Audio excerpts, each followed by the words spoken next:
ఈ ఉగాది నుండి astrology plus law of attraction తో కొత్త జీవితాన్ని మొదలు పెట్టండి. వెంటనే జేకేఆర్ గురువు గారి. మన ఇండియన్ కల్చర్ ఎంత గొప్పదంటే ఏ దేశంలో లేలన్ని వాల్యూస్, దాని గురించి ఈరోజు చాలా చర్చ జరగబోతుంది మన ఎపిసోడ్లో. కరోనా టైంలో we have went to vacation. మా పిన్ని వాళ్ళ ఇంటికి వెళ్ళినప్పుడు I have met a boy. తను నాకు బ్రదర్ అనే రిలేషన్షిప్ అవుతాడు. హీ హాజ్ డన్ సంథింగ్ అంటే సంథింగ్ అని కాదు, చాలా ఎక్కువే చేశాడు. ఏం చేసిండు? He done a attempt with me. అటెంప్టా? మేడం తిట్టి అరిచి కొట్టి మాట్లాడాను. అది కొడుతుంటే మా వదిన కూడా వచ్చి చూసి ఆపింది. ఎందుకు కొడుతున్నావు అంటే, నేను వెళ్ళి మొత్తం ఎక్స్పోజ్ చేస్తే ఫస్ట్ నన్ను తిడతారు.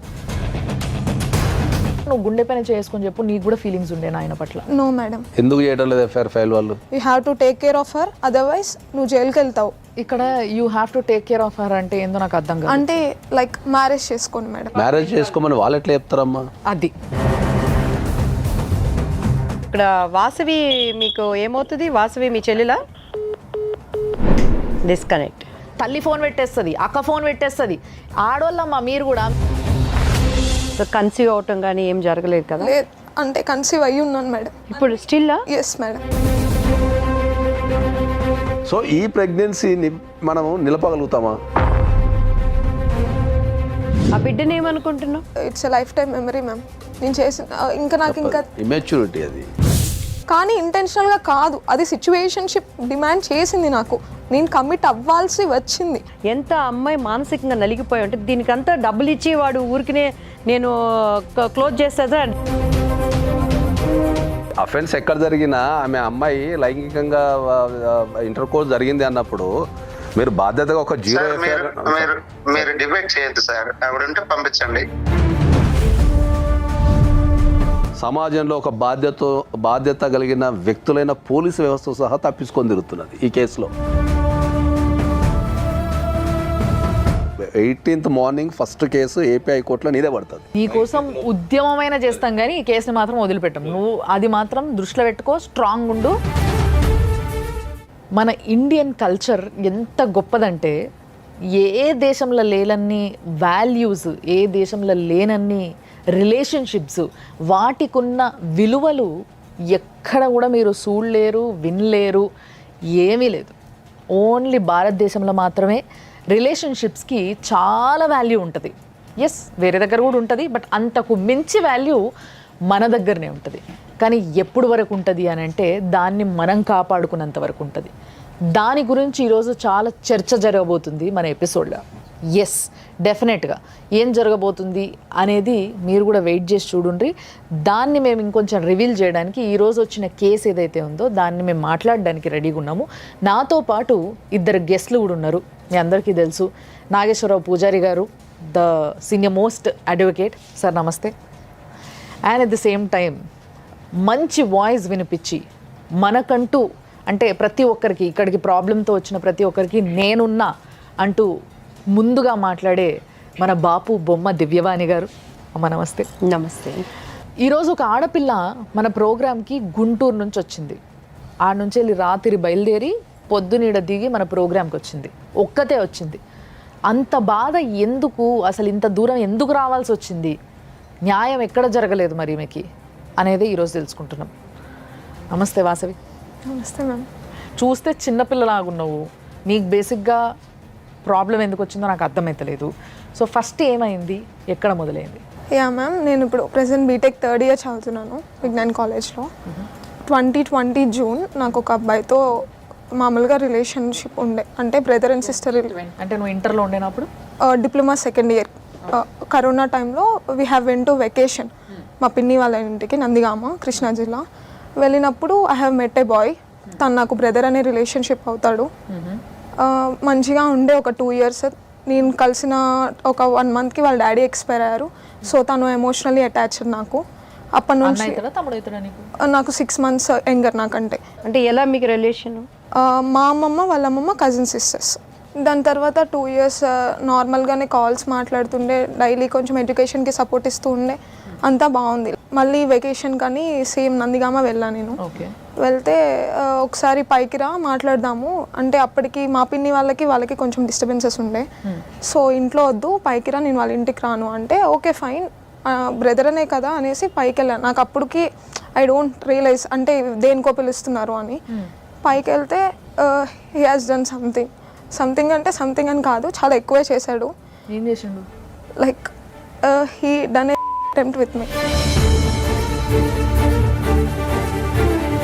తమ్ముడు, అక్క, యా.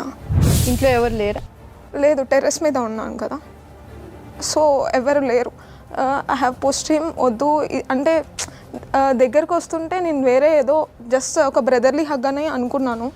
లేదు ఇప్పటికే ఏదో అనుకుంటున్నారు, ఇది కాదు, మళ్ళీ ఎవరైనా చూస్తే అట్లీస్ట్ మాట్లాడడానికి కూడా ఉండదు అని నేను అరిచి చెప్పాను. బట్ లేదు I have a feelings with you అని నేను ఇంకా ఆపలేకపోయాను. ఐఎమ్ దిస్ లీన్ పొజిషన్ కదా, సో ఆపలేకపోయాను. హీ హాజ్ డన్ అటెంప్టా? మేడం అక్కడ ఒక చిన్న టైప్. అంటే మీరు పైన ఉన్నా కూడా ఇంట్లో ఫ్యామిలీ మెంబర్స్ కింద ఎవరు లేరా? మేడం నేను ఉంది 5th ఫ్లోర్ పైన టెర్రస్, అది అపార్ట్మెంట్, మేము ఉండేది 1st ఫ్లోర్. ఇప్పుడు ఆయన ఆల్రెడీ ప్లాన్డ్గానే పిలిచిండి మని, ఆ విషయం అర్థమవుతుంది చెప్తుంటే. అంటే అది కిందికి పోకుండా ఉంటేనే ఆయన ప్లాన్ చేసుకొని ఉంటాడు కదా. ఇక్కడైతే దొరికిపోతామని ఉంటే చేసి ఉండడు డెఫినెట్గా. ఫస్ట్ అపార్ట్మెంట్లో ఎవరితో ఉంటున్నారు మీరు? 1st ఫ్లోర్లో అంటే పిన్ని వాళ్ళు ఉంటారు. వాళ్ళు ఏ ఫ్లోర్లో ఉంటారు? Same 1st floor, flats different అంతే. Okay okay. సో పైకి తీసుకెళ్ళి అది అలా చేసేసి ఇంకా నేను ఏడ్చి గట్టిగా నేను చెప్పేస్తాను అని కిందకి వెళ్తుంటే, లేదు మా డాడీ ఎక్స్పైర్ అయ్యారు, ఇదంతా నువ్వు చెప్తే మా మమ్మీ కూడా ఎక్స్పైర్ అయిపోతారు, ఇవంతా ప్రైడ్కి సంబంధించింది, రెప్యుటేషన్కి సంబంధించింది, నువ్వు ఇట్లా చేయొద్దు. ఇదేం దరిద్రం సార్ ఇది? ఇది ఎక్కడ దరిద్రం అమ్మా? ఇది చేసేటప్పుడు తెలియదా ఏమవుతుంది ఏంది అనేది? సో ఓకే 100% ఆ అబ్బాయి చేసింది 100% తప్పు.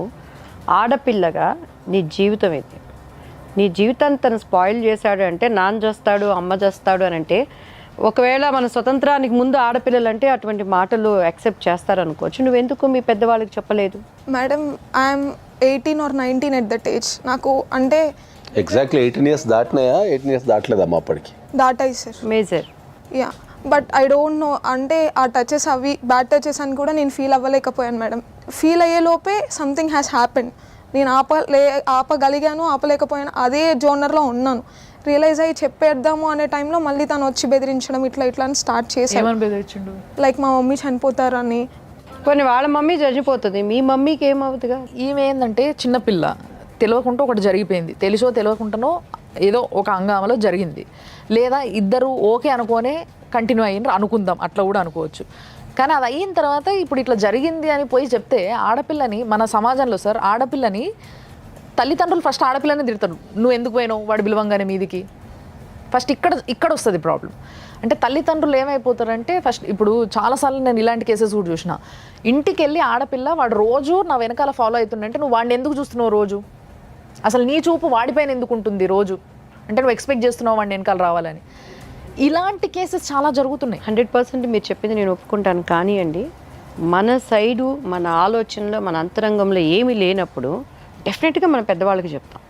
అండ్ మన సంప్రదాయం ప్రకారం అండి, ఈవెన్ మా పిల్లలకు కూడా నేను చెప్తాను, ఎక్సెప్ట్ డాడీ మమ్మీ. మేము జస్ట్ అట్లా యూఎస్ అట్లా వెళ్తామండి, వెళ్ళగానే వాళ్ళని హగ్ చేసుకునే కల్చర్. ఎంత అంకుల్ అన్నా ఆంటీ అన్నా మగవాడు అనేవాడిది. ఈవెన్ మన సంప్రదాయపక ఒక ఏజ్ అటెండ్ అయిందంటే కూడా అప్పుడు దాకా తండ్రిని హగ్ చేసుకొని పడుకునే పిల్లల్ని, అన్న దగ్గర ఉండే వాళ్ళని కూడా సపరేట్ చేస్తాం. ఎంత మన కల్చర్ పెట్టిన సంప్రదాయమే. సో వాసవిని నేను అడిగేది ఏంటంటే, నీకు ఇష్టం లేదు, నీకు తన అన్న వరుస తమ్ముడు వరుస అవుతాడు, నీ తల్లిదండ్రులకు కానీ నువ్వు అంత కడుపులో ఎలా భారం పెట్టుకోగలిగావు? Madam first thing mummy daddy కింద లేరు మేడం, కింద అన్నయ్య వదిన అండ్ మా పిన్ని వాళ్ళు ఉన్నారు. వెంటనే కిందకి వెళ్ళి నేను రియలైజ్ అయ్యి కొంచెం వాష్రూమ్లోకి వెళ్ళి ఏడ్చి మళ్ళీ మెసేజ్ చేశాను తనకి, నేను I want to talk with you, నేను కొంచెం సీరియస్గా మాట్లాడాలి అంటే, లేదు నువ్వే ఇంటికి రా, అమ్మమ్మ ఒక్కళ్ళే ఉన్నారు, ఎవరేమన్నారులే రా అనేసి అన్నారు. సరే అని వాళ్ళ అమ్మమ్మ వాళ్ళ ఇంటికి వెళ్తే వాళ్ళ అమ్మమ్మ నా గురించి బ్యాడ్గా మాట్లాడడము, తిట్టడం స్టార్ట్ చేసింది. ఐ డోంట్ నో ఎందుకు అలా మాట్లాడింది ఏంటి అని. సరే అని బయట మాట్లాడింది, లైక్ తనతో ఎందుకు కాల్స్ చేస్తున్నావు, తను ఎందుకు డిస్టర్బ్ చేస్తున్నావు చదువుకుంటుంటే, అది ఇది అని మాట్లాడి. ఓకే ఆమె వేరే జోనర్లో ఉంది, ఆమెకి ఇదంతా తెలియదు కదా అనేసి నేనే బయటికి తీసుకొచ్చి బాల్కనీలో నుంచోబెట్టి తిట్టి అరిచి కొట్టి మాట్లాడాను. అది కొడుతుంటే మా వదిన కూడా వచ్చి చూసి ఆపింది. ఎందుకు కొడుతున్నావు అంటే, నేను వెళ్ళి మొత్తం ఎక్స్పోజ్ చేస్తే ఫస్ట్ నన్ను తిడతారు, అంటే అంతకు ముందే నాకు చెప్పారు తనతో మాట్లాడొద్దు అంటే సమ్ ఫ్యామిలీ డిస్ప్యూట్స్ వల్ల అనుకున్నాను ఇక్కడ కానీ నేను ఈ నిన్ను ఒకటి reason- అడుగుతా చెప్పు. Yeah madam. నీకు ఆయనతో మాట్లాడొద్దని చెప్పడం జరిగింది, అవును మేడం. ఆయన సీక్రెట్గా నీతో మాట్లాడడానికి పైకి రమ్మన్నాడు. ఇదంతా వింటుంటేనే అర్థమవుతుంది ఏదో ఉంది, ఏదో జరుగుతుంది అని. సో ఏదో జరగబోతుంది అని. అంటే ఇప్పుడు నిజంగా నువ్వు గుండె పైన చేసుకొని చెప్పు, నీకు కూడా ఫీలింగ్స్ ఉండేనా ఆయన పట్ల? No madam. ఒకవేళ ఉండుంటే వాళ్ళ ఊరు వెళ్ళి మరి రాఖీ కట్టను కదా మేడం. నా ఓన్ బ్రదర్ని ఉంచుకొని తన తర్వాత పొజిషన్ ఇచ్చిన దాన్ని నేను. మీరు ఎంతమంది తోబుట్టువులు? ఒకటి మేడం. నీకు ఒక అన్నయ్య, తమ్ముడు మేడం. ఇప్పుడు మీ అబ్బాయికి మీరు రాఖీ కట్టారంటారు? యా 2 years నేను రాఖీ కట్టాను సార్. 2 years రాఖీ కట్టిన తర్వాత రాఖీ కట్టిన నెక్స్ట్ ఒక 1 monthకి ఇలా జరిగింది సార్. ఇది ఎక్కడ అన్యాయం సార్? ఇది వినడానికే చాలా గలీజ్గా అనిపిస్తుంది. మెయిన్ ఇటువంటి వ్యవస్థ వస్తుందంటే మన చేతిలో ఉన్న సెల్ ఫోన్స్, తీసే సినిమాలు, మోరల్గా ఉండాల్సినటువంటి వాళ్ళు పెద్ద పెద్ద ఎన్నో మనం చూస్తున్నాం. అవన్నీ వాళ్ళ హృదయాలలోకి ఇంప్రెస్ అవ్వటం. సో నెక్స్ట్ ఎన్ని రోజులు నువ్వు దీనిని భరించావు వాసవి? దాని తర్వాత జస్ట్ ఇలా మేమిద్దరం మాట్లాడుకొని కొట్టుకొని తిట్టుకున్నామని తెలిసాక మా అంటే మా పిన్ని వాళ్ళు మా అన్నయ్య వాళ్ళందరూ గుంటూరు తెచ్చేశారు మేడం నన్ను. అంటే ఇంట్లో వాళ్ళందరికీ తెలిసిందా? ఆహా లేదు, ఇప్పటికీ తెలియదా? తెలియలేదు. జస్ట్ మాట్లాడుకొని ఇలా తిట్టుకున్నామని అంటేనే నన్ను కొట్టారు. అంటే ఇంట్లో తెలీదు అసలు ఏం జరిగిందో. అప్పుడే వాళ్ళంతా సీరియస్ అయ్యారు. అడగలేదా వాళ్ళు నిన్ను ఏమైందని? మీ మమ్మీ తీసుకెళ్ళి అడగలేదా? పోనీ సెపరేట్గా ఏం జరిగింది, ఎందుకు కొడుతున్నావు అంటే? ఆడపిల్ల గురించి తల్లికి తెలుస్తుంది. ఇది ఇంత వైలెంట్గా రియాక్ట్ అవుతుంది ఒకటి పట్ల అని అంటే ఏదో జరుగుంటుంది. ఏం జరిగిందని పక్కకి తీసుకెళ్ళని అడుగుతుంది. చెప్పమ్మా నాకు చెప్పు అట్లీస్ట్ అని. అడగలేదు అట్లా? అడిగారు మేడం. చెప్పలేదా నువ్వు? లేదు మేడం చెప్పలేదు. ఒక్కసారి నిన్ను తను అటాక్ చేశాడా? తర్వాత మళ్ళీ ఏమైనా ఫ్రెండ్షిప్గా అట్లా ఏమైనా తను ఒక అంటే అది అయిపోయిన తర్వాత నేను గుంటూరు వచ్చేసాను మేడం. ఒక 2-3 days ఇంట్లో గొడవలు జరుగుతూనే ఉన్నాయి ఇదే సిచ్యువేషన్ మీద. దాని తర్వాత మళ్ళీ నాది సెట్ ర్యాంక్ రావడం, తనే కౌన్సిలింగ్ అన్నీ తనే టేక్ కేర్ చేసేవాడు. ఇంకా అలా అలా కొంచెం ఇలా వద్దు మనం బ్రదర్ అండ్ సిస్టర్ అని తనే చెప్పాడు. లైక్ ఇట్లా చేయకూడదు, కొంచెం దేవుడి పాటలు విందాము, డెవోషనల్గా వెళ్ళాము, వీ కెన్ అట్లీస్ట్ చేంజ్ అని. వీ ఏంటి, నాకు ఇట్లాంటి ఫీలింగ్స్ ఏం రాలేదు కదా, నేను నీతో ఏ రోజైనా రాంగ్గా బిహేవ్ చేశానా? ఇంత దూరం like 1.5 hours 2 hours distance travel చేసి వచ్చి రాఖీ కడితే నువ్వు ఇది కాదు కదా చేసేది నాతో, మీ అక్కతో కూడా ఇలా చేయలేవు కదా, ఎందుకు ఇట్లా చేస్తున్నావు అంటే I have a feelings on you, 3 months నుండి వస్తున్నాయి, బట్ నీకు తెలిస్తే నువ్వు ఎక్కడ దూరం అవుతావో అని భయం వేస్తుంది, అందుకే చెప్పాను ఆ రోజు మ్యారేజ్ చేసుకుందాము, మా మమ్మీకి చెప్పొద్దని బతిమలాడాను, అందుకే నువ్వు ఆగావు అనుకో. నేను అడిగేది అది కాదమ్మా. ఇప్పుడు ఎప్పుడైతే తను నీ మీద ఒక అటాక్ చేశాడో దాని తర్వాత మళ్ళీ మీరు ఏమన్నా ఒక సంబంధం కానీ ఒక రిలేషన్షిప్, ఫిజికల్ రిలేషన్షిప్ కానీ లేకపోతే ఇమోషనల్ రిలేషన్షిప్ కానీ యా మేడం, ఆఫ్టర్ 1 month మళ్ళీ ఇదే ఇంకా కాల్స్లో కూడా ఇదే స్టార్ట్ అవుతుంటే ఎందుకు ఇట్లా అనేసి ఓకే నువ్వు మ్యారేజ్ చేసుకుంటా ఉన్నావు, నాది కూడా అయిపోయింది. బికాస్ నేను ఎట్లాంటి దాన్ని అంటే మేడం, నా పర్సనల్ ట్రైట్ వచ్చేసరికి ఏదైనా ఒక్కరితోనే జరగాలి. అప్పటిదాకా నాకు not even a single case నేను ఒక అబ్బాయితో ఊహించుకోలే. I have some personal desires అనమాట, నాకు వచ్చే హస్బెండ్తోనే అవ్వాలి ఇట్లాగా. అంతా అయిపోయేసరికి నేను కూడా సరెండర్ అయ్యాను. ఓకే ఇంక ఇదంతా అవ్వాలి ఫ్యూచర్లో, అందరికీ తెలిస్తే నా పరువు పోవడం తప్ప ఏమీ ఉండదు. మా మమ్మీ డాడీ ఇద్దరు ఆల్రెడీ అన్న చెల్లెలు అవుతారు కదా, ఆల్రెడీ కుటుంబాల మధ్యలో తెలిసినప్పుడు నువ్వు ఒక చదువుకున్న అమ్మాయి కదా, ఈ రోజులలో ఇంటర్మీడియట్ అయిపోయి బీటెక్ ఫస్ట్ ఇయర్ అంటే నథింగ్ బట్ వాళ్ళు పెద్ద మనుషులతో సమానమే, నాలెడ్జ్ వైజ్ కావచ్చు అన్నీ. ఒక అన్ననిచ్చి లేకపోతే ఒక తమ్ముడినిచ్చి పెళ్లి చేస్తారు అనేది ఎట్లా అనుకున్నారు మీరు? సార్ నేను అంత లాజికల్గా ఆలోచించలేదు సార్. ఐ మీన్ అంతకుముందు 2 years ఎమోషనల్ రిలేషన్షిప్ ఏదైతే ఉందో దాన్ని చూసి నేను ట్రస్ట్ చేశాను సార్. సమాజంలో ఇప్పుడు ఈ విషయం సమాజానికి తెలిస్తే ఎంత పెద్ద తప్పైందనే తెలుసా? ఇక్కడికి వచ్చినప్పుడు మీరు మీ తల్లిదండ్రులకు చెప్పి వచ్చారా? Yes sir. ఏం చెప్పారు వాళ్ళు? వద్దు అని అన్నారు ఫస్ట్. తర్వాత ఓకే నువ్వు ఫైట్ చేయాలనుకుంటున్నావు, ఇక్కడ ఎఫ్ఐఆర్ కూడా ఏం ఫైల్ అవ్వట్లేదు, ఇట్లయినా అవుతుందేమో.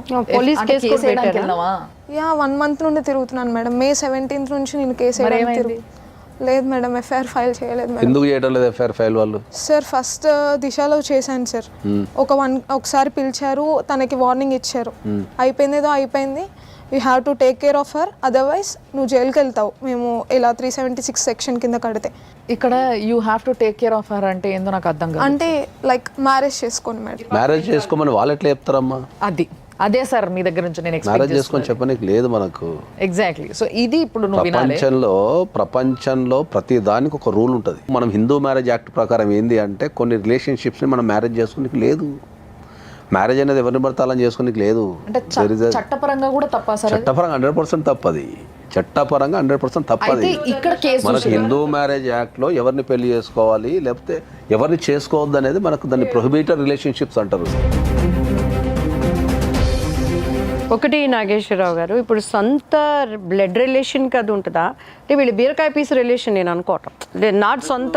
మన హిందూ మ్యారేజ్ యాక్ట్లో అట్లా అన్నికి రాదు. మన దగ్గర ఇప్పుడు గోత్రాలను ఎందుకు పెడతారు అంటే పూర్వకాలంలో సైంటిఫిక్గా ఐడెంటిఫై చేయడానికే గోత్రాలు ఉంటాయి. ఇప్పుడు హిందూ మ్యారేజ్ యాక్ట్లో ఎక్కడైనా సరే ఫస్ట్ ఒక పెళ్లి సంబంధం మాట్లాడేటప్పుడు ఫస్ట్ అడిగేది గోత్రమే. అబ్బాయి వాళ్ళ గోత్రమో అమ్మాయి వాళ్ళ గోత్రం ఏంది అంటారు. సేమ్ గోత్రం అయిందనుకో కథం, ఇంకా అక్కడ మళ్ళీ నెక్స్ట్ వెళ్ళరు ఎప్పుడు కూడా. అది ఫస్ట్ అడిగేది గోత్రం. దాన్ని సైంటిఫిక్గా వాళ్ళు ఆ రోజుల పూర్వకాలంలోనే ఇట్లాంటి ప్రొహిబిటెడ్ రిలేషన్షిప్స్ ఉంటాయి. వీళ్ళు మైగ్రేషన్ వెళ్ళిపోతుంటారు కదా, వెళ్ళిపోయిన తర్వాత ఎక్కడో కలిసి పెళ్లి చేసుకోవద్దంటే వాళ్ళకి ఐడెంటిఫికల్గా గోత్రం అది పెట్టారు. నాకు ఒక డౌట్ సార్, అంటే ఇక్కడ నాకు ఒకటి మనసులో బాగా గిచ్చుతుంది ఏంది అని అంటే, మీరు ఏదైతే ఇప్పుడు చట్టపరంగా ఈ రిలేషన్షిప్స్లో పెళ్ళిళ్ళు చేసుకోవడానికి లేదు అని ఎంత గట్టిగా అయితే చెప్పినరో, మనం ఎప్పుడు అనుకుంటాం చట్టం వేరు మారల్స్ వేరు, మన వాల్యూస్ వేరు. డెఫినెట్లీ ఆ వాల్యూస్ని మారల్స్ని దాటి ఇద్దరు కలిసి చీకట్లో చేయాల్సిన తప్పుని చేసేసిండ్రు. ఈ చేసిన తప్పుని సమర్థించడానికి లేదు. సమర్థిస్తే మనం మనసుల కింద గుర్తించబడం దాన్ని. ఎగ్జాక్ట్లీ. ఒక్కసారి ఇలాంటి తప్పు జరిగిన తర్వాత ఇప్పుడు మీరు చెప్పండి, చట్టాన్ని ఏ విధంగా వాళ్ళు ఓబే చేయగలుగుతారు?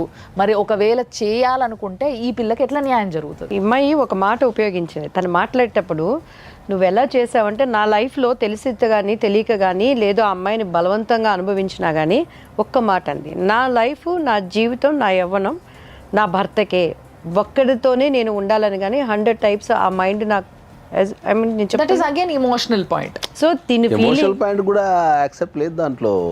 దీన్ని ఏ కోశాన మనం ఒక 1% సమర్థించినా మనం సమాజం పరంగా తప్పు చేసిన వాళ్ళమే అవుతాం 100%. ఆమె ఫీలింగ్స్ ఆమెకు చదువుకున్న వ్యక్తికి కనీసం ఇక కొద్దిగా తెలివి ఉండాలా. ఆ పిల్లోడికి కూడా ఉండాలి కదా. పిల్లగాంది 100% తప్పే, మనం కదంటలేము. పిల్లగాంది 100% తప్పే. ఎప్పుడైనా కూడా ఒక రిలేషన్షిప్లో జనరల్గా ఇప్పుడు ఒక 100 రిలేషన్షిప్స్ ఉన్నాయనుకుందాం, దాంట్లో 80% అబ్బాయిలతో తప్పు ఉంటుంది జనరల్గా. ఎందుకంటే ఎప్పుడైనా కూడా అబ్బాయే ఎక్కువ ట్రై చేస్తుంటాడు రిలేషన్షిప్లోకి ఎంటర్ కావడానికి. అబ్బాయిలు 80% ట్రై చేస్తారు, ఒక 20% అమ్మాయిల సైడ్ నుంచి ఉంటుంది. అది రకరకాల కారణాల వల్ల కావచ్చు, ఏదైనా కావచ్చు. కానీ ఏ కారణం ఏదైనా కూడా ఇక్కడ మనం ప్రధానంగా చర్చించేటప్పుడు ఏంటంటే ఈ రిలేషన్షిప్ అనేది ప్రొహిబిటెడ్ రిలేషన్షిప్. అది దాంట్లోకి వచ్చి ఇప్పుడు పోలీసు వాళ్ళు కంప్లైంట్ తీసుకుపోవడం అనేది అయితే ఆశ్చర్యకరమైన విషయం. అది ఇంకా వాళ్ళు కాల్ చేసి పెద్దోళ్ళతో వెళ్ళావా కంప్లైంట్కి? యా మేడం, మా పేరెంట్స్, మా మమ్మీ వాళ్ళు, మా పెద్దమ్మలు, పెద్దనాళ్ళు అందరూ వచ్చారు. ఒకటి మీరు గుర్తుపెట్టుకోవాల్సిందంటే యూత్కి, మీరు రిలేషన్షిప్స్ పేరు మీద చాలా రిలేషన్షిప్స్ పేరు మీద ఇప్పుడు ఈ టెక్నాలజీ అందుబాటులో ఉండి ఈ రిలేషన్షిప్స్ పేరు మీద రకరకాలుగా మీరు వ్యవహారాలు నడిపి జీవితాన్ని చాలామంది ఖరాబ్ చేసుకుంటున్నారు. మీరు కనుక రేప్ కేసు పెడితే ఆయన జీవితాంతం జైల్లో ఉండాలి. ఒక చిన్న తప్పది. హలో, గాయత్రి గారా అండి? అవునండి. నమస్తే అండి, నేను సుమన్ టీవీ నుంచి ఫోన్ చేస్తున్నా. చెప్పండి మేడం. మీ అబ్బాయి రంగనాథ్ గారా? అవునండి. ఓకే, అయితే ఇక్కడ వాసవి మీ బిడ్డ వాసవి ఇక్కడ ఉంది ప్రోగ్రాంలో. సో యాక్చువల్గా జరిగిన ఇష్యూ అంతా మీకు తెలిసే ఉంటుంది, కొత్త ఎక్స్ప్లెయిన్ చేయాల్సిన అవసరం లేదేమో. ఆ అమ్మాయి, మీ అబ్బాయి ఈ అమ్మాయిని చేసిండు, అంటే మీకు వరుసకి బిడ్డైన వాసవిని చేసిండు. సో లైంగికంగా వేధించిండు, బలవంతం చేసిండు అని చెప్పేసి అమ్మాయి మా దగ్గరకు వచ్చింది. సో మరి యాక్చువల్గా అయితే వాళ్ళు చేసింది తప్పేనండి. డెఫినెట్గా ఇద్దరు పిల్లలు చాలా తప్పు చేసిండ్రు, ఎందుకంటే వాళ్ళిద్దరు వరుసకి అక్క తమ్ముళ్ళు అవుతారు. చట్టం కూడా ఒప్పుకోదు వాళ్ళు చేసిన తప్పుని. సో మరి వీళ్ళని ఏం చేద్దామంటారు, ఏందంటారు, ఎట్లా అంటారు? మీ అబ్బాయికి కొంచెం వాల్యూస్ ఏమైనా నేర్పినరా మీరు? మరి నేను మళ్ళీ కాల్ చేస్తాను మేడం, 10 నిమిషాలు. గాయత్రి గారు కట్ చేసేది. అబ్బాయికి వాల్యూస్ నేర్పియడంలో వెనకబడ్డ తల్లిదండ్రులు ఆఖరికి ఎదురుగా వాళ్ళు ఒక తప్పు బయటికి వచ్చి దాని గురించి డిస్కస్ చేసి సాల్వ్ చేద్దామని ఫోన్ చేసేటోళ్ళతో కూడా మాట్లాడడానికి రెడీగా లేరు. అంటే తల్లిదండ్రులు ఇంత గొప్పగా వాల్యూస్ నేర్పిస్తున్నారు అన్నట్టు పిల్లలకి. తల్లిదండ్రులు ఎప్పుడైనా సరే ఒక అలిగేషన్ వచ్చినప్పుడు పిల్లల మీద దాని మీద కులంకషంగా చర్చించాల్సిన బాధ్యత వాళ్ళకు ఉంటుంది. సో ఇప్పుడు ఇది ప్రపంచం మొత్తం తెలుస్తుంది కాబట్టి ఆమె ఎస్కేప్ అవుతుంది అక్కడ. Yes exactly. ఇప్పుడు ప్రపంచం అంతా తెలిసిందంటే కొడుకు బతికేంటి అనేది చూస్తుంది, కానీ కూతురు స్థానంలో ఉన్న ఆ అమ్మాయి బ్రతికేంటి అని ఆలోచించట్లేదు. సొంత కూతురు కాదు కదా. సామాజిక బాధ్యత అనేది ఉంటుంది కదా కంపల్సరీ. నిజానికి సామాజిక బాధ్యతని ఎంతమంది పాటిస్తున్నారంటారు సార్ ఈ రోజులల్లో? సమాజం చెడిపోయింది అందుకని పాటించాల్సిన బాధ్యత అందరికీ ఉంటుంది. మీ పేరెంట్స్ ఆమెతో మాట్లాడారా? స్టార్టింగ్ నేనే చెప్పాను మేడం తనకు కూడా. నువ్వేం చెప్పావా ఆమెకి? అవును మేడం. పినికి life journey sponsored by 6 JVR. Jamalapuram వారి రత్నాంజలి. సౌత్ ఇండియాలోనే అతి తక్కువ ధరలకి రత్నాలనందించే ఏకైక సంస్థ 6 JVR. హలో మనస్విని గారా? నేను సుమన్ టీవీ నుంచి దివ్యవాణి మాట్లాడుతున్నానండి. యా, ఇక్కడ వాసవి మీకు ఏమవుతుంది? వాసవి మీ చెల్లెలా?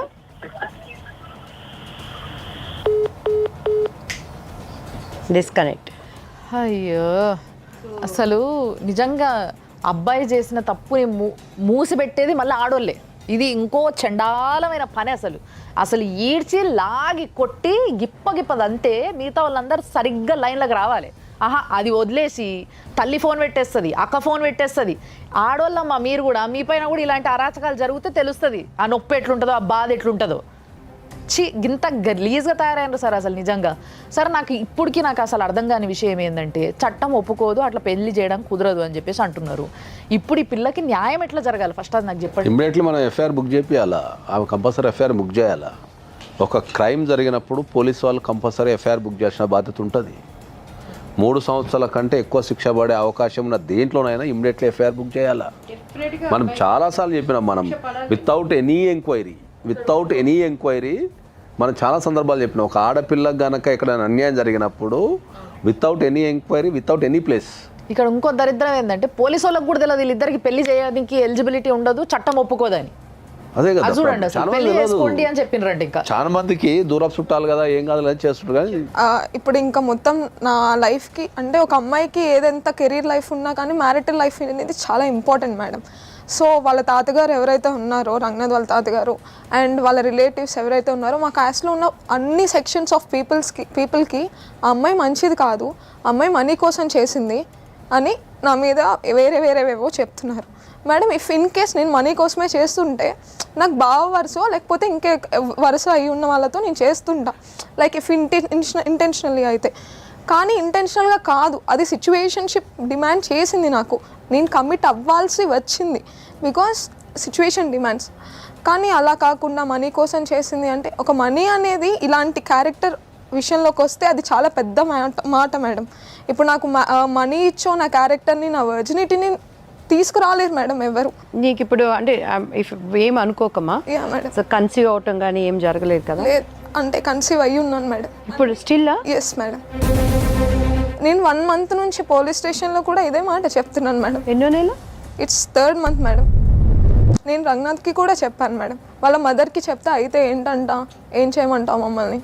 ఇప్పుడు ఈ సందర్భం గురించి వచ్చింది కాబట్టి ఇప్పుడు జనరల్గా సుప్రీంకోర్టు కొన్ని డెసిషన్స్ ఇచ్చింది, మనకు భారతదేశానికి సంబంధించి కొన్ని డెసిషన్స్ ఇచ్చింది. సో ఆ డెసిషన్స్ మీద చాలామందికి ప్రజలకు ఒక దురభిప్రాయం ఉంది. డెసిషన్స్ ఏంది ఇట్లా గలీజ్గా ఇచ్చిందని, లేకపోతే ప్రాపర్ జడ్జిమెంట్స్ ఇవ్వలేదని చెప్పి ఇచ్చింది. దాంట్లో ఒకటి 497 అంటే ఏంది, మనకు అడల్టరీ మీద జడ్జిమెంట్ మీద ఇప్పటికీ భారతదేశంలో ప్రతి చోట ప్రతి సామాన్య వ్యక్తి చాలామంది అడ్వకేట్స్ అడల్టరీ గురించి సుప్రీంకోర్టు తప్పు జడ్జిమెంట్ ఇచ్చిందనే అభిప్రాయాలు ఉన్నారు. దానికి ఉదయం మనం పక్కన పెడితే సుప్రీంకోర్టు ఇచ్చిన one of the most beautiful judgement ఏముంది అంటే, అబార్షన్ గురించి any women can go to the hospital do the abortion. ఇంతకుముందు అబార్షన్ ఏముంటుండే అంటే, అబార్షన్ అనేది ఓన్లీ ఫర్ మ్యారీడ్ ఉమెన్ ఉంటుండే. అబార్షన్ అనేది ఓన్లీ ఫర్ మ్యారీడ్ ఉమెన్ ఉంటుండే, అది కూడా ఇంట్లో వాళ్ళు హస్బెండ్ అండ్ అదర్ థింగ్స్ సంతకం పెడితే ఉంటుండే. సో సుప్రీంకోర్టు దాన్ని రివ్యూ చేసి ఏం చేసింది అంటే, a unmarried women also go to the hospital and abortion చేసుకోవచ్చు అనేది సుప్రీంకోర్టు జడ్జిమెంట్ ఇచ్చింది. ఆ జడ్జిమెంట్ ఎవరికి అర్థం కాలేదు ఫస్ట్ ఆఫ్ ఆల్. ఓకే, ఆ జడ్జిమెంట్ ఎవరికి అర్థం కాలేదు. అదేంది అన్మ్యారీడ్ ఉమెన్ బై ఆమెకి మనం ఎట్లా అబార్షన్ చేస్తామనే దాని మీద ఉన్నది దానిపైన. ఇప్పుడు ఈ కేసులో ఈ కేసులో చూడండి మీరు, అన్న చెల్లెల్లో అక్క చెల్లెలో ఏదో వరుస అవుతారు, వరుసలో మనకు ఒక ఇంటర్ కోర్స్ జరిగింది, దాని నుంచి ఒక ప్రెగ్నెన్సీ వచ్చింది ఇప్పుడు. సో ఈ ప్రెగ్నెన్సీని మనము నిలపగలుగుతామా? నిలిపితే దేనికి దారి తీస్తుంది? అక్రమ సంబంధం, ఆ బిడ్డ పరిస్థితి ఏంటి?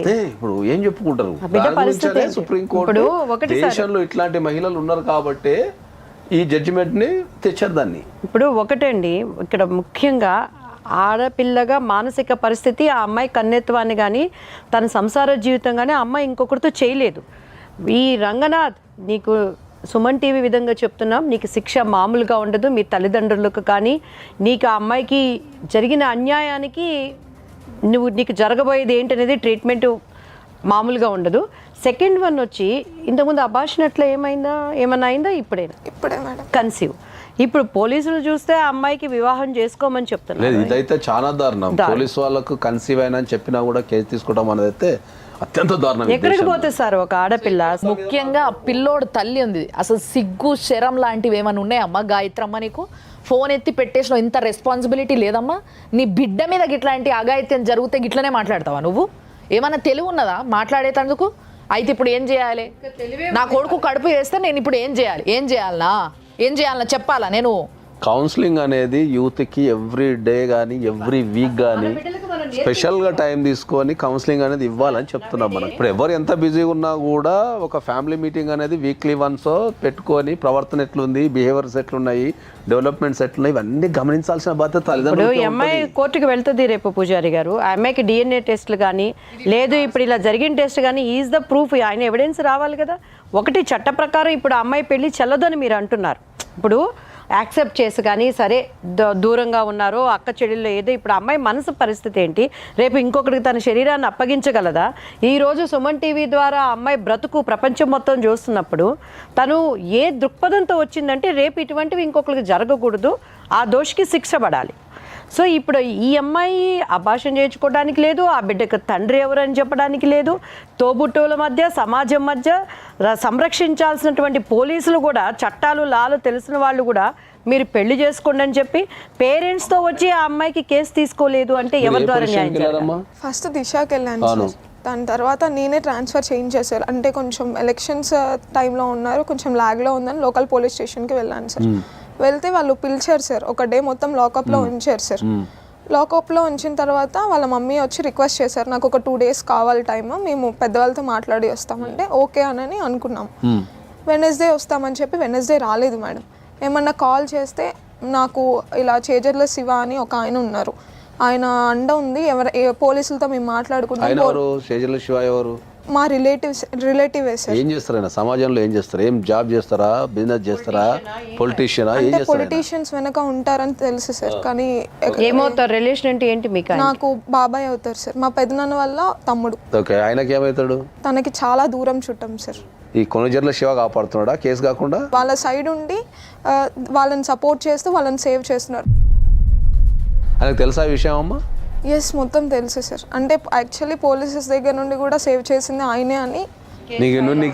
నువ్వేం బాధపడకమ్మా, ప్రపంచంలో ఎక్కడున్నా సరే ఎఫ్ఐఆర్ బుక్ చేయించి జైలుకి పంపించే బాధ్యత నాది సార్. ఎఫ్ఐఆర్ ఓకే సార్, నా మీద ఫేక్ ఎలిగేషన్స్ కూడా వస్తున్నాయి సార్. 10 మంది మధ్యలో ఏవైతే ఒక అబ్బాయి చెప్పకూడదు ఒక అమ్మాయి గురించి చాలా చండాలంగా హీనంగా చెప్తుంటే నేను అందరినీ ఫేస్ చేయాల్సి వస్తుంది మేడం. స్టార్టింగ్ వాళ్ళు కొంచెం మంచిగా చేశారు, కానీ ఈ 2 days తర్వాత ఏమైందో తెలియదు. లాయర్ వచ్చారంట, మాట్లాడారు, సెటిల్మెంట్ అంటే దేనికి సెటిల్మెంట్ ఇస్తారు? మనీ దేనికి ఇస్తారు మేడం? నాకు ఇంత జరిగినందుకు నష్టపరిహారం ఇదా మేడం? ఇది కాదు కదా.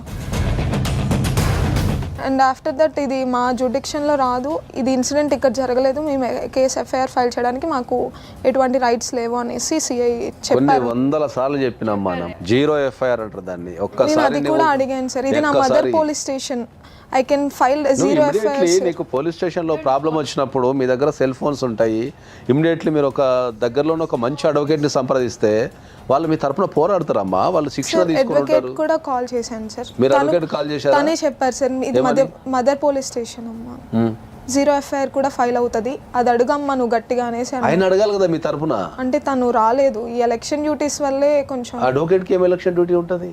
అంటే వీళ్ళు ఉండట్లేదు సార్ మెయిన్గా ఎవరున్నా లేకపోయినా పోలీస్ వ్యవస్థలో పోలీస్ అమ్మా ఇప్పుడు ఒక మర్డర్ జరిగింది అనుకో, ఎలక్షన్ డ్యూటీ ఉంది అని చెప్పేసి మర్డర్ వదిలి పెట్టేసి ఎలక్షన్ డ్యూటీ వెళ్ళిపోతారా అమ్మా? ఎలక్షన్ డ్యూటీ ఉంటే శాంతి భద్రతలు కాపాడరా? ఎలక్షన్ డ్యూటీ ఉంటే ఒక జరిగిన ఆడపిల్లకి అన్యాయం గురించి మాట్లాడరా? సార్ ప్రతి డే నేను పోలీస్ స్టేషన్కి వెళ్ళాను సార్.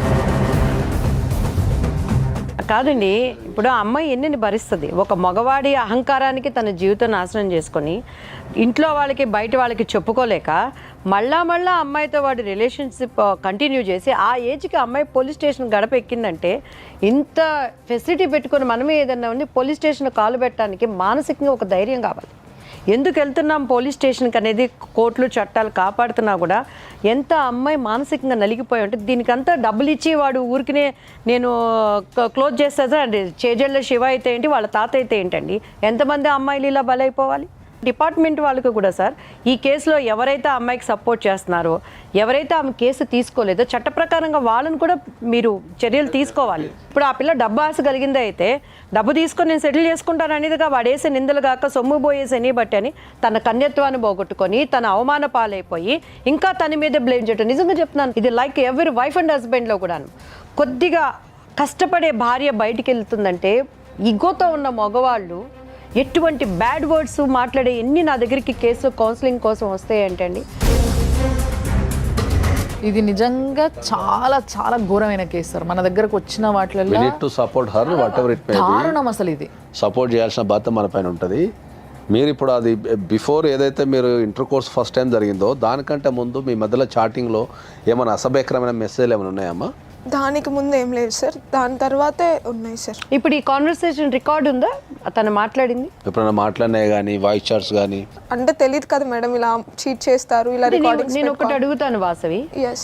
నువ్వు కన్సీవ్ అయ్యి గర్భం వచ్చే వరకు తనతో ఒకసారి తప్పు జరిగింది, సెకండ్ టైం థర్డ్ టైం మోసపడ్డావు అన్నది చేసా అంటే నీ ఉద్దేశం ఏంటి? తనని పెళ్లి చేసుకోవాలని ఉండిందా? అవును మేడం. అంటే వీళ్ళకి లాలు చట్టాలు తెలియదు కదా సార్. లాలు చట్టాల కంటే అదే మనకు సరైన గైడ్లైన్స్ ఇచ్చే వ్యక్తులు ఎవరు లేరు జీవితంలో. వీళ్ళు ఏంటంటే అమ్మాయిలు ఎప్పుడు కూడా ఏంటంటే వీళ్ళు సగం 80% ఆఫ్ అమ్మాయిలు భయపడుతూ బతికేస్తారు. వీళ్ళకి చెప్తే ఏమైద్దో, వాళ్ళకి చెప్తే ఏమైద్దో, పరువు పోద్దో, ఇంకేమన్నా పోద్దో అని చెప్పేసి వీళ్ళు రకరకాలుగా చేస్తుంటారు. ఇప్పుడు నీకు 3 months కడుపుతూ ఉన్నా అంటున్నావు కదా, ఇది జరిగి ఎన్ని రోజులు అవుతుంది? ఇన్సిడెంట్ జరిగి 1.5 year అవుతుంది. 1.5 year అయితే ఫస్ట్ టైం బలవంతంగా అనుభవించాడు, తర్వాత ఇద్దరు కలిసి ఎప్పుడైతే పెళ్లికి వచ్చిందో, పెళ్లి టాపిక్ వచ్చిందో అక్కడి నుంచి స్టార్ట్ అయిపోయింది. సో తను దాన్ని ఎదిరించలేక పేరెంట్స్కి చెప్పలేక వీడిని ఎలా అయినా పెళ్లి చేసుకుందాం అనే దృక్పథంతో తను కూడా చెప్తుంది కదా కొంచెం రోజులు ఇది తప్పని. ఇప్పుడు వాళ్ళు చిన్న పసి మనసులండి. ఇప్పుడు తను సందిగ్ధంలో భక్తి మార్గంలో వెళ్ళిపోదాం, దేవుడి దగ్గర మనం విందాం, ఇది తప్పు తెలుసు ఎట్లా చెప్పాలని తెలియని సంఘర్షణలో అయిపోయింది. నేనైతే నీకు as a being a brother, being a socialite, being a advocate, నేను సుమన్ టీవీ, మన దివ్యవాణి మేడం గారు, రాములమ్మ గారు అందరం నిలబడతాను నీకోసం. ఎనీ టైం పర్సనల్గా కూడా ఈ ఎస్పెషల్లీ దిస్ కేసులో నిలబడతాం. ఎందుకంటే ఇటువంటి మనకు మళ్ళీ జరగకూడదు కాబట్టి. కానీ దీంట్లో పెళ్ళి అనేదైతే ఉండదు, గుర్తుపెట్టుకో. పెళ్ళి అనేది అయితే సామాజిక పరంగా తప్పు, అది మనం చేయనికి కూడా రాదు. ఆ బిడ్డని ఏమనుకుంటున్నావు? మ్యామ్ నేను వేరే మ్యారేజ్ అయితే చేసుకోవు. ఇప్పుడు ఆ పిల్లోని కంటావా? Maybe it's a lifetime memory ma'am. నేను చేసిన నాకు ఇంకా ఇమ్మెచ్యూరిటీ అది. ఇప్పుడు కౌన్సిలింగ్ చాలా అవసరం. ఇప్పుడున్న యూత్ అంతా సినిమాలు చూసి లైఫ్ టైం మెమరీలు, లేకపోతే సిచ్యువేషన్షిప్స్, లేకపోతే ఈ డేటింగ్, రొమాంటిక్ ఇదంతా వీళ్ళు ఇది ఒక రకమైన భ్రమలో ఉండిపోతున్నారు. రేపు సమాజానికి నువ్వు ఏ రకమైన బిడ్డను అందిస్తావమ్మా? ఆ బిడ్డకు తండ్రి ఎవరు? నా తమ్ముడో నా అన్ననో అని చెప్తావా? ఒక తండ్రి లేకుండా పిల్లలు పెరగడం ఎంత ఇబ్బంది ఉంటుందో తెలుసా మీకు? అది ఒక తల్లి మనసు.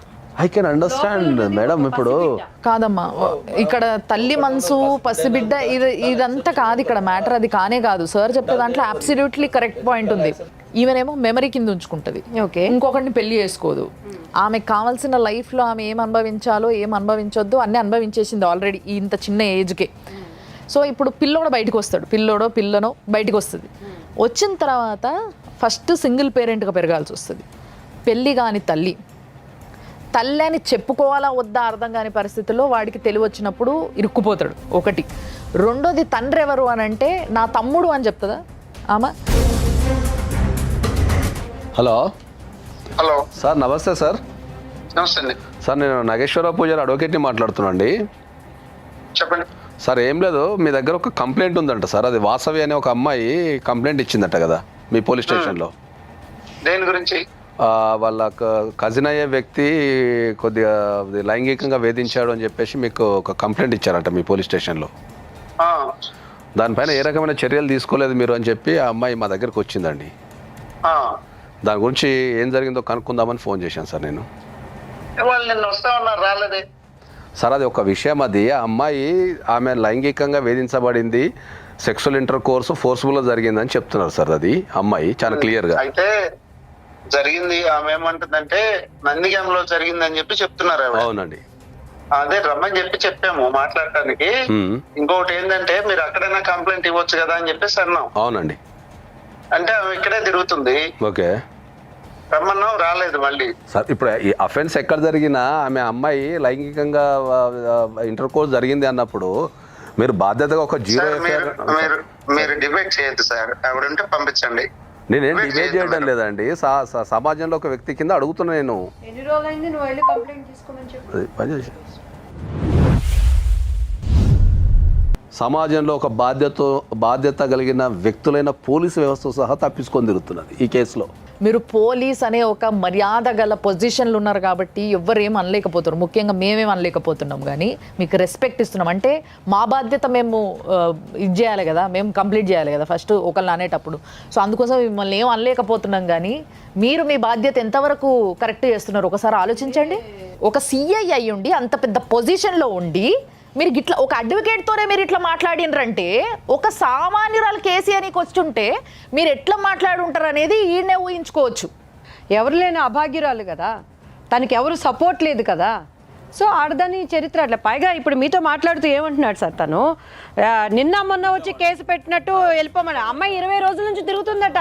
ఇమ్మీడియట్లీ ఎఫ్ఐఆర్ చేయాలి. సిఏ గారు వినండి, ఆ అమ్మాయి ఒక్కరోజు కాదు వస్తుంది, 20 డేస్ నుంచి మీ పోలీస్ స్టేషన్ చుట్టూ తిరుగుతుంది. 20 సంవత్సరాల నిండిని అన్యాయానికి బలైనటువంటి ఒక అమ్మాయి. వాడు చీటర్ కాబట్టి నేను చేసుకోను అన్నాడు. ఎగ్జాంపుల్, ఎవరికీ తెలియకుండా నిజంగా వాడు నీతిమంతుడై ఉంటే ఈ అమ్మాయిని పెళ్లి చేసేసుకున్నాడు అనుకుందాం. అప్పుడు ఏంటండి అమ్మాయి పరిస్థితి? పెళ్లి చేసుకున్నా ఇప్పుడు దాన్ని సమాజం ఒప్పుకోదు. ఎప్పటికి తెలిస్తే దాన్ని మనకు అనల్మెంట్ ఆఫ్ మ్యారేజ్ అనేది ఒకటి ఉంటుంది సిస్టమ్ అని. దాంట్లో ఇక ఆ పెళ్ళే లీగల్ గా ఇక ఇన్వాలిడ్ పెళ్ళి. అది ఆ బిడ్డ కూడా ఇక అమ్మాయి కడుపులో ఆ అబ్బాయి బీజంతో పెరుగుతున్న బిడ్డగా కూడా సమాజంలో ఇంక విలువ లేదు. ఎట్లుంటుంది? రేపు ఎక్కడికి పోయినా కూడా సమాజంలో రేపు ఆ పిల్లలు పెద్దగా అయిన తర్వాత ఎక్కడికి పోయినా ఎంక్వైరీ అనేది జరుగుతుంది కదమ్మా. పెళ్ళిళ్ళకి పోయినప్పుడు మీ నాన్న ఏం చేస్తాడు, ఎటు సైడ్ నుంచి చుట్టాలు అవి ఇవన్నీ అడుగుతారు కదా. వింటున్నారు కదండి యువత. మనం ఏం చెప్తాం?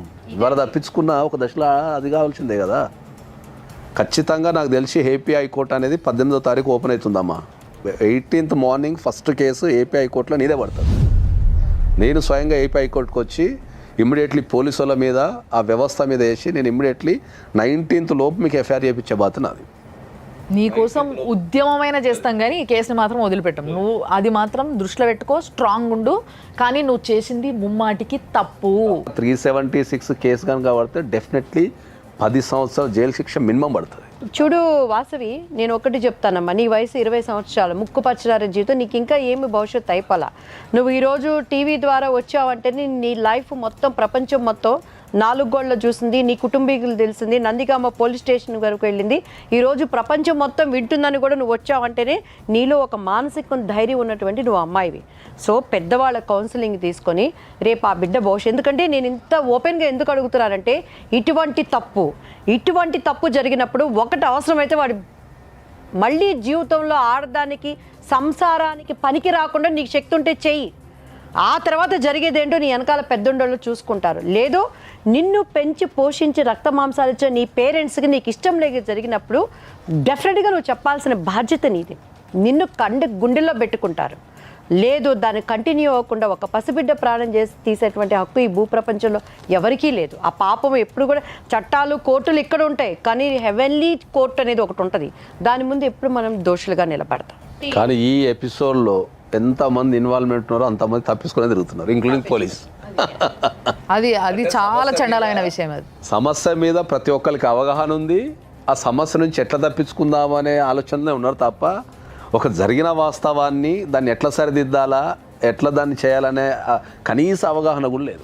ఇప్పుడు దీనిని బయటకు వచ్చింది కాబట్టి ఇంకొక 100 మంది రంగనాథులు, ఇంకొక 10,000 మంది రంగనాథులు రాకుండా దీనికి డెఫినెట్గా కొత్త గవర్నమెంట్లో ఫస్ట్ కేసుగా ఒక అభాగ్యురాలికి న్యాయం జరిగే విధంగా మాత్రం సుమన్ టీవీ తరపున నేనైతే గెట్ రెడీ అండి. సార్, సో దీంట్లో మనం ఎట్టి పరిస్థితి మనం ముగ్గురం కలిసి మేము ముగ్గురం కలిసి మీకు మాటిస్తున్నాం అందరికీ, అంటే మీ అందరి సాక్షాత్తు, అంటే మీ అందరి ప్రజెంట్స్లా ఈ పిల్లకి మాటిస్తున్నాం ఏంది అని అంటే న్యాయం చేస్తాము అనేది కాదు. ఇక్కడ ఆల్రెడీ ఆమె అన్యాయం అయిపోయింది అండ్ ఇంకోటి తన తప్పు ఉంది. ఈ విషయం కూడా మనం మాట్లాడాలి. ఎందుకంటే చాలామంది ప్రేక్షకులు తర్వాత పిల్ల తప్పు లేదా, పిల్ల తప్పు ముమ్మాటికి ఉంది. మనము ప్రోగ్రాంలో ఎప్పుడు కూడా వచ్చిన వ్యక్తిని సపోర్ట్ చేస్తే ఎప్పుడు మాట్లాడిన సందర్భాలు ఏం లేవు. న్యాయం అడుగుతున్నాం. మనము వచ్చిన వాళ్ళైనా తప్పు చేస్తే నిరభ్యంతరంగా మనం తప్పు చేస్తున్నామని చెప్తున్నాం. మనం దాన్ని ఇద్దరు తప్పు ఉంటే ఇద్దరికి తప్పు ఉందని చెప్తున్నాం. ఇక్కడ ఉన్నది మనం న్యాయం చేస్తానికే తప్ప మనం ఎవరినో సపోర్ట్ చేస్తానికి లేము ఇక్కడ. సో డెఫినెట్గా ఈ కేసు పైన మనము ఎక్కడి వరకైనా వెళ్ళడానికి రెడీ అవ్వాలి సార్, అంతే. సో మేమందరము రెడీ. నువ్వు రెడీయా? Yes ma'am, I'm ready. And finally నేను చెప్పాలనుకుంటున్న మాట, నేను నిజంగా చెప్తున్నా, చాలా అంటే చాలా తలకాయ ఖరాబ్ అయింది నాకు ఇవాళ విన్న తర్వాత. ఎక్కడికి పోతుంది సమాజం, ఏడికి పోతున్నారు జనాలు? అమ్మ బుద్ధి తెలివిలు ఉంటున్నాయా ఉంటలేవా అర్థమవుతలేదు. ఇంటర్మీడియట్ 10th నామకే వాస్తే ఇవన్నీ 10th ఇంటర్మీడియట్ అంటే చిన్నపిల్లలు ఏం కాదు, పెద్దోళ్ళే వీళ్ళు. తెలివి ఉన్నది 5వ తరగతి పిల్లలు చాలా గట్టిగా మాట్లాడుతున్నారు. ఎవరన్నా ముట్టుకుంటే పట్టుకుంటే ఇది బ్యాడ్ టచ్, ఇట్లా చేయొద్దు అట్లా చేయొద్దు అని చెప్తున్నారు. తెలుస్తున్నది. చెప్పకుండా తెలుసుకునే ఒక సోషల్ మీడియాకి మనం ఎక్స్పోజ్ అవుతున్నాం. పిల్లలు పొద్దున్న లేస్తే చూస్తున్నది ఫోనే, ఇవన్నీ తెలియదా? నేను మళ్ళా కూడా చెప్తున్నా, ఇలాంటి రీతి రివాయి లేని సంబంధాలు పెట్టుకొని పిచ్చి పిచ్చి నాటకాలు పడితే ఊకునేది లేదు. భారతదేశం యొక్క కల్చర్ని నాశనం చేయాలని చూస్తే అస్సలు ఊకునేది లేదు. మళ్ళా చెప్తున్నా, నేను యూత్ అందరికీ గట్టిగా చెప్తున్నా, నేను ఇంకొకసారి ఎవరన్నా ఇలాంటి పిచ్చి పిచ్చి నాటకాలు పడి ఈ దాకా వచ్చిందంటే మాత్రం నేను నిజంగా చెప్తున్నా, ఎంత ఫైట్ చేస్తానో దాని గురించి నాకు కూడా తెలియదు. భారతదేశం యొక్క కల్చర్ని కాపాడడానికి వీఆర్ ఆల్వేస్ దేర్. నేను ముందుంటా దాంట్లో. సో ఇది ఇవాళటి లైఫ్ జర్నీ. చూస్తూనే ఉండండి సుమన్ టీవీలో. జమలాపురం వారి రత్నాంజలి సమర్పించు 6 JVR లైఫ్ జర్నీ కోసం కింది నెంబర్కి కాంటాక్ట్ చేయండి.